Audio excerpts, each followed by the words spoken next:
Morning students এতিয়া মই আজি নোটখিনি অলপ এক্সপ্লেইন কৰিবলৈ গৈ আছোঁ। আজিৰ টপিকটো হৈছে solution of system of linear equations using inverse of a matrix. তাৰমানে এটা মেট্ৰিক্স ইনভাৰ্ছ ব্যৱহাৰ কৰি আমি কেইটামান ইকুৱেশ্যন কেনেকৈ ছল্ভ কৰিব পাৰোঁ সেইটোকে আমি ডিছকাছ কৰিম। Let the system of linear equations be a1x plus b1y plus c1z is equal to d1, a2x plus b2y plus c2z is equal to d2, a3x plus b3y plus c3z is equal to d3 be a system of linear equations in 3 variables. এই তিনিটা variable আছে x y z। তিনিটা variable থকাৰ কাৰণে তিনিটা equation হৈছে। এতিয়া এই ইকুৱেশ্যনকেইটা আমি ছল্ভ কৰিব লাগে। তাৰমানে x ৰ ভেলু y ভেলু z ৰ ভেলুটো আমি উলিয়াব লাগিব। এইটো কেনেকৈ উলিয়াব পাৰি? মেট্ৰিক্স ইউজ কৰি আমি এইটো কৰিব পাৰোঁ। প্ৰথমতে আমি চোৱা এইটো কেনেকৈ লিখিব পাৰোঁ। It can be written as matrix a1x plus b1y plus c1z, a2x plus b2y plus c2z, a3x plus b3y plus c3z is equal to matrix d1 d2 d3 এইটো ফৰ্মত লিখিব পাৰি, মেট্ৰিক্স ফৰ্মত লিখিব পাৰি। ইমপ্লাইজ এতিয়া এই মেট্ৰিক্সটো হৈছে দুটা মেট্ৰিক্সৰ পূৰণফল। এই মেট্ৰিক্সটো কি হ'ব? Matrix a1 b1 c1, a2 b2 c2, a3 b3 c3 into column matrix xyz is equal to matrix d1 d2 d3। এতিয়া এই মেট্ৰিক্সটোক মই কেপিটেল এ বুলি ধৰিছোঁ, এই মেট্ৰিক্সটো মই কেপিটেল এক্স বুলি ধৰিছোঁ, আৰু এই মেট্ৰিক্সটোক মই কেপিটেল বি বুলি ধৰিছোঁ। গতিকে এই মেট্ৰিক্সটো এই এক্সপ্ৰেশ্যনটো আল্টিমেটলি হ'বগৈ এনেকুৱা A X is equal to B, ৱেৰ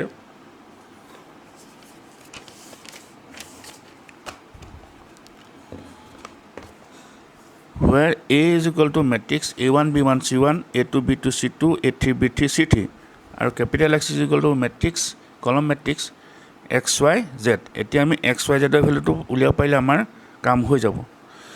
তাৰপিছত আমি বি ইজ ইকুৱেল টু হৈছে d1 d2 d3। এতিয়া আমি এই মেট্ৰিক্সটো এতিয়া এই ইকুৱেশ্যনকেইটা আমি ছল্ভ কৰিব লাগিব। কেনেকৈ ছল্ভ কৰিব লাগিব? ইয়াত কেইবাটাও কেছ আহিব পাৰে। প্ৰথম কেছত আহিব case 1, A is suppose non singular. Non singular মানে কি? Determinant of A is not 0, then A inverse exist, A ইনভাৰ্ছটো তেতিয়া এক্সিষ্ট কৰিব। তেতিয়াহ'লে now A X is equal to B implies A inverse A X equal A inverse B, premultiply both side by A inverse. A ইনভাৰ্ছে দুই ছাইডে আমি premultiply কৰিলোঁ। Premultiply মানে লেফ্ট ছাইডৰ ফালৰ পৰা আমি মাল্টিপ্লাই কৰিলোঁ। ইমপ্লাইজ কি হ'ব? A inverse A X is equal to A inverse B. এইটো এছ'চিয়েটিভ প্ৰপাৰ্টিৰ মতে হৈছে। Implies A inverse A equal to identity matrix, so' I into X is equal capital X, X is equal to A inverse B, which gives the unique solution. ইয়াৰ পৰা আমি এক্সৰ ভেলুটো ওলাই যাব। এক্সৰ ভেলুটো ওলালে এই ভেৰিয়েবলকেইটাৰ ভেলু ওলাই যাব, which give the unique solution. Now case 2, A is singular, that means determinant of A is equal to 0। In this case we calculate adjoint of A into B. যদি ডিটাৰমিনেণ্ট অফ এ 0 হয়, অৰ্থাৎ যদি এটো singular হয়, তেতিয়া আমি কি কৰিব লাগিব? এডজইণ্ট অফ এ উলিয়াব লাগিব, তাৰপিছত adjoint of A into B উলিয়াব লাগিব। এতিয়া ইয়াতো দুটা কেছ আহিব পাৰে। If adjoint of A into B is not equal to 0 matrix, এইটো এই 0টো নাম্বাৰ 0 নহয়, এইটো 0 matrix. If adjoint of A into B is not equal to 0 matrix, তেতিয়া কি হ'ব? The solution does not exist. ইয়াৰ এই ইকুৱেশ্যনকেইটা সলিউশ্যন নাথাকে। And the system of equation is cold ইনকনচিষ্টেণ্ট। তেতিয়া আমি এই চিষ্টেম অফ ইকুৱেশ্যনকেইটা আমি ইনকনচিষ্টেণ্ট বুলি কওঁ। কেতিয়া? অৰ্থাৎ যদি adjoint of A into B is not equal to 0 matrix, তেতিয়াহ'লে ইয়াৰ কোনো সলিউশ্যন নাথাকে, সমাধান নাথাকে, আৰু চিষ্টেম অফ ইকুৱেশ্যনটোক আমি ক'ম inconsistent. Again if adjoint of A into B is equal to 0 matrix, তেতিয়া কি হ'ব? This system may be consistent or inconsistent according as it has infinitely many solutions or no solution. যদি adjoint of a into b is equal to 0 matrix হয়, তেতিয়া কি হ'ব? দুটা case আহিব পাৰে। যদি ইয়াৰ ইনফাইনেটলি মেনি সলিউশ্যন থাকে, তেতিয়াহ'লে এইটো কনচিষ্টেণ্ট হ'ব, আৰু যদি ন' সলিউশ্যন থাকে, যদি কোনো সলিউশ্যন নাথাকে, তেতিয়াহ'লে কি হ'ব?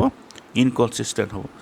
গতিকে এইখিনি ইমান বৰ বেছিকৈ ইমান ডিছকাছ কৰিবলৈ প্ৰয়োজন নাই। তোমালোকৰ মাত্ৰ সলিউশ্যন কৰিবলৈ আহিব, তোমালোকে সলিউশ্যন অংকখিনি অলপ কৰিব লাগিব। এতিয়া exercise number 4.6 question number 4।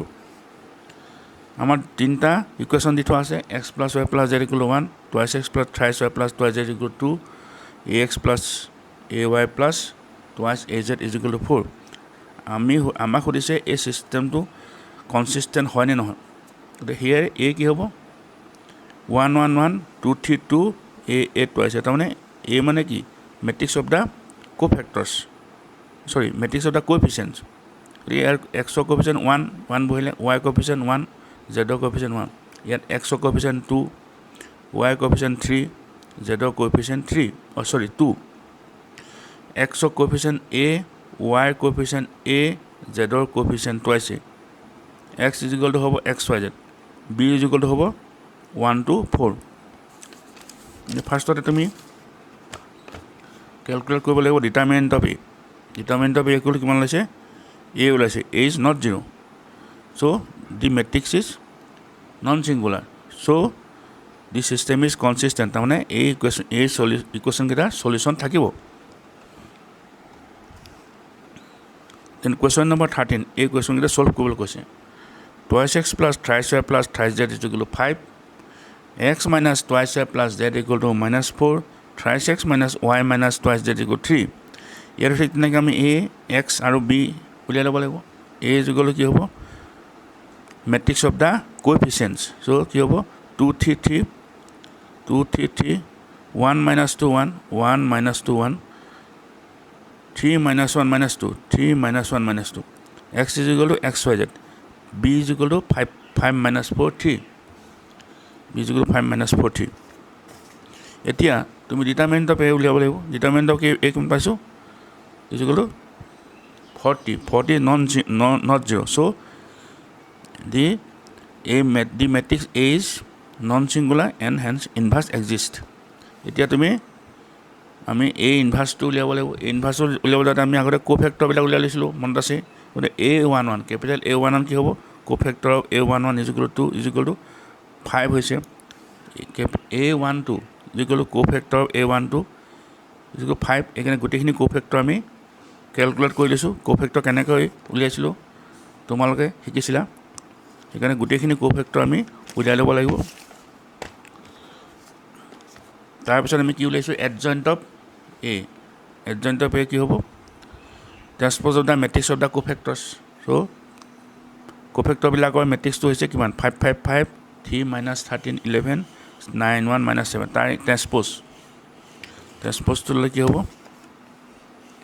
5 3 9 5 minus 13 1 5 11 minus 7 therefore a inverse is equal to কি হ'ব adjoint of a divided by determinant of a মানে adjoint of a কিমান হৈছে এটো 59 5 minus 13 1 5 11 minus 7 divided by 40 determinant of a equal to 40 so x is equal to কি হ'ব therefore x is equal to a inverse b equal আমি calculate কৰিলো a inverse b হলে এটো ক্যালকুলেট কৰিলে আলটিমেটলি হ'বগে কিমান 1/40 এটো is equal to 1/40 25 minus 12 plus 2 5 into 5 plus 3 into minus 4 plus 9 into 27 9 into 3 এটো হল ঠিক তেনেকৈ 5 into 5 minus 13 into minus 4 plus 1 into 3 এটো হল হেতনে 5 into 5 minus 11 into 4 minus 7 into 3 এটো হল is equal to 1/40 into matrix 40 80 minus 40 is equal to 1 2 minus 1 so x is equal to কিমান পালা 1 2 minus 1 that means what therefore small x is equal to 1 small y equal to 2 small z is equal to minus 1 it was z is equal to minus 1 এটো হ'ব লাগিছিল তো এই ধৰণে আমি solution কৰিব লাগিব তোমালোকে এখিনি এই কৰি দিয়া গিটা অংক গিটা চাবা আৰু মই আৰু কেইটামান এক্সট্ৰা সাম দি আছো গতিকে আজিলৈ ইমানে হ'ব থ্যাংক ইউ